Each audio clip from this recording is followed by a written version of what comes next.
Lecture de la lettre aux Hébreux. Frères, que demeure l'amour fraternel. N'oubliez pas l'hospitalité. Elle a permis à certains, sans le savoir, de recevoir chez eux des anges. Souvenez-vous de ceux qui sont en prison, comme si vous étiez prisonniers avec eux. Souvenez-vous de ceux qui sont maltraités, car vous aussi vous avez un corps. Que le mariage soit honoré de tous, que l'union conjugale ne soit pas profanée, car les débauchés et les adultères seront jugés par Dieu. Que votre conduite ne soit pas inspirée par l'amour de l'argent. Contentez-vous de ce que vous avez, car Dieu lui-même a dit « Jamais je ne te lâcherai, jamais je ne t'abandonnerai ». C'est pourquoi nous pouvons dire en toute assurance « Le Seigneur est mon secours, je n'ai rien à craindre. Que pourra me faire un homme ?» Souvenez-vous de ceux qui vous ont dirigés. Ils vous ont annoncé la parole de Dieu. Méditez sur l'aboutissement de la vie qu'ils ont menée et imitez leur foi. Jésus-Christ, hier et aujourd'hui, est le même. Il l'est pour l'éternité.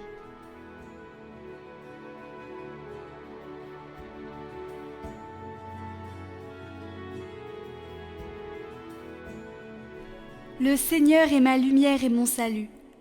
Le Seigneur est ma lumière et mon salut. De qui aurais-je crainte ? Le Seigneur est le rempart de ma vie. Devant qui tremblerais-je ? Qu'une armée se déploie devant moi. Mon cœur est sans crainte. Que la bataille s'engage contre moi. Je garde confiance. Oui, il me réserve un lieu sûr, au jour de malheur. Il me cache au plus secret de sa tente. Il m'élève sur le roc. C'est ta face, Seigneur, que je cherche. Ne me cache pas ta face. N'écarte pas ton serviteur avec colère.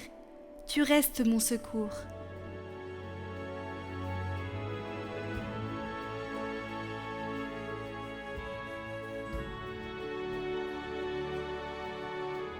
Évangile de Jésus-Christ selon saint Marc. En ce temps-là, comme le nom de Jésus devenait célèbre, le roi Hérode en entendit parler. On disait « C'est Jean, celui qui baptisait.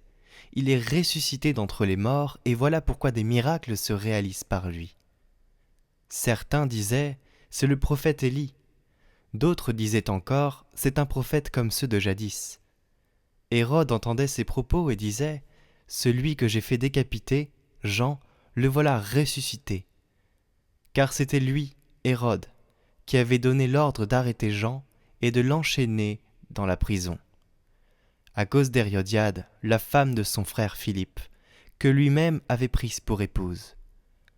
En effet, Jean lui disait « Tu n'as pas le droit de prendre la femme de ton frère. » Hérodiade en voulait donc à Jean, et elle cherchait à le faire mourir. Mais elle n'y arrivait pas, parce que Hérode avait peur de Jean. Il savait que c'était un homme juste et saint, et il le protégeait. Quand il avait entendu, il était très embarrassé. Cependant, il écoutait avec plaisir. Or, une occasion favorable se présenta quand, le jour de son anniversaire, Hérode fit un dîner pour ses dignitaires, pour les chefs de l'armée et pour les notables de la Galilée. La fille d'Hérodiade fit son entrée et dansa. Elle plut à Hérode et à ses convives. Le roi dit à la jeune fille « Demande-moi ce que tu veux et je te le donnerai. » Et il lui fit ce serment. « Tout ce que tu me demanderas, je te le donnerai, même si c'est la moitié de mon royaume. » Elle sortit alors pour dire à sa mère « Qu'est-ce que je vais demander ?» Hérodiade répondit « La tête de Jean, celui qui baptise. » Aussitôt la jeune fille s'empressa de retourner auprès du roi et lui fit cette demande. « Je veux que tout de suite tu me donnes sur un plat la tête de Jean le Baptiste. » Le roi fut vivement contrarié, mais à cause du serment et des convives, il ne voulut pas lui opposer un refus. Aussitôt, il envoya un garde, avec l'ordre d'apporter la tête de Jean.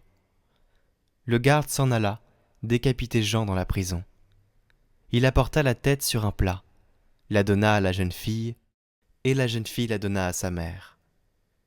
Ayant appris cela, les disciples de Jean vinrent prendre son corps et le déposèrent dans un tombeau.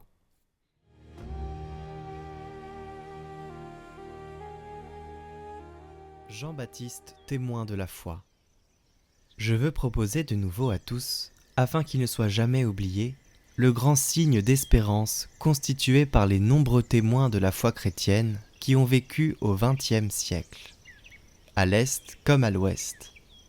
Ils ont su vivre l'Évangile dans des situations d'hostilité et de persécution, souvent jusqu'à l'épreuve finale de l'effusion du sang. Ces témoins, en particulier ceux qui ont affronté l'épreuve du martyre, sont un signe éloquent et grandiose qu'il nous est demandé de contempler et d'imiter. Ils attestent à nos yeux la vitalité de l'Église. Ils nous apparaissent comme une lumière pour l'Église et pour l'humanité, car ils ont fait resplendir dans les ténèbres la lumière du Christ. Appartenant à diverses confessions chrétiennes, ils resplendissent de ce fait comme un signe d'espérance pour le cheminement œcuménique, dans la certitude que leur sang est aussi une sève d'unité pour l'Église. Plus radicalement encore, ils nous disent que le martyr est l'incarnation suprême de l'Évangile, de l'espérance. En effet, les martyrs annoncent cet Évangile et en témoignent par leur vie jusqu'à l'effusion du sang, car ils sont certains de ne pas pouvoir vivre sans le Christ, et ils sont prêts à mourir pour lui, dans la conviction que Jésus est le Seigneur et le Sauveur des hommes, et qu'en lui seulement, l'homme peut donc trouver la véritable plénitude de la vie.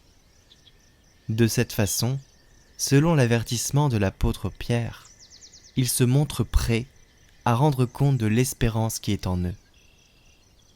En outre, les martyrs célèbrent l'Évangile de l'espérance, car l'offrande de leur vie est la manifestation la plus grande et la plus radicale de ce sacrifice vivant, saint et accepté par Dieu, qui constitue le véritable culte spirituel.